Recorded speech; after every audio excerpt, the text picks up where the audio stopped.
গোৱালপাৰাৰ প্ৰয়াত বিজেপি নেত্ৰী জোনালী নাথৰ বাসগৃহত শুকুৰবাৰে উপস্থিত হ'লগৈ মুখ্যমন্ত্ৰী ডক্টৰ হিমন্ত বিশ্ব শৰ্মা। 2023 চনৰ 11 জুনৰ নিশা হত্যাৰ বলি হৈছিল গোৱালপাৰা জিলা বিজেপিৰ তদানীন্তন সম্পাদিকা জোনালী নাথ। জোনালী নাথৰ বাসগৃহত উপস্থিত হৈ স্বামী আৰু দুই কন্যাক সাক্ষাৎ কৰে মুখ্যমন্ত্ৰীয়ে। ভুক্তভোগী পৰিয়ালটোক সহায়ৰ আশ্বাস প্ৰদান কৰিলে মুখ্যমন্ত্ৰীয়ে। গাঁওখনত মুখ্যমন্ত্ৰী উপস্থিত হোৱাৰ পাছতেই উৎসুক হৈ পৰে লোকসকল। কণ কণ ল'ৰা ছোৱালীসকলেও মুখ্যমন্ত্ৰীক ওচৰত পাই এখন চেলফি তুলিবলৈ কৰে হেতা ওপৰা।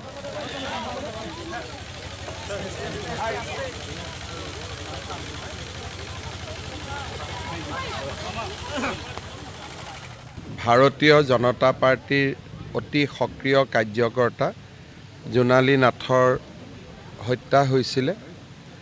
সেই সময়তে মই কথা দিছিলোঁ যে জোনালী নাথৰ ঘৰত আহিম আৰু পৰিয়ালবৰ্গৰ লগতো কথা পাতিম আৰু যিমান পাৰি পৰিয়ালটোৰ কাষত থিয় হৈ থাকিবলৈ চেষ্টা কৰিম।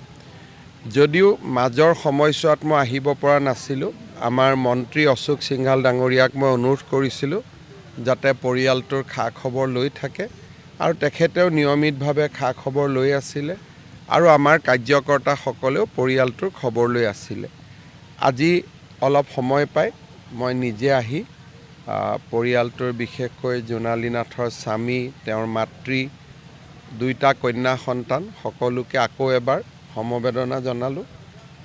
এছপিৰ লগত কেছটোৰ অগ্ৰগতিৰ সম্পৰ্কতো আলোচনা কৰিলোঁ আৰু যিমান দূৰ সম্ভৱ হয় আদালতৰ জৰিয়তে অপৰাধীক শাস্তি দিয়াৰ বাবে আমি চেষ্টা কৰিম আৰু পৰিয়ালটোৰ কাষতো থিয় হৈ থকাৰ বাবে আমি চেষ্টা কৰিম। আজি শত শত ধন্যবাদ আমাৰ সন্মানীয় আমাৰ মৰমৰ মুখ্যমন্ত্ৰী মহোদয় আৰু আপোনালোকৰ নিউজ চেনেলকো তাৰ লগতে ধন্যবাদ।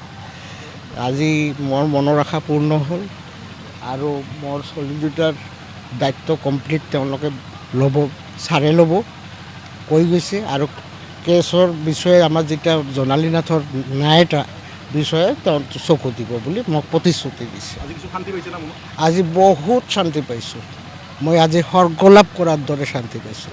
কিন্তু আনন্দৰ দিন, যিহেতু তেওঁ 2 বছৰ পিছত মানে 1.5 বছৰ পিছত আজি আহি আমাৰ দুখৰ সমভাগী হৈছে, তো সেইটো কাৰণে নথৈ আনন্দিত। মাৰ আত্মায়ো শান্তি পাব আৰু তেওঁ চাম বুলি কৈছে। আশা ৰাখি আছিলোঁ, যিহেতু ইমান দিনে মায়ে ইমান কষ্ট কৰি যিহেতু কামখিনি কৰিছিলে তাৰ হৈ আজি মানে ফলটো ভাল আহিছে।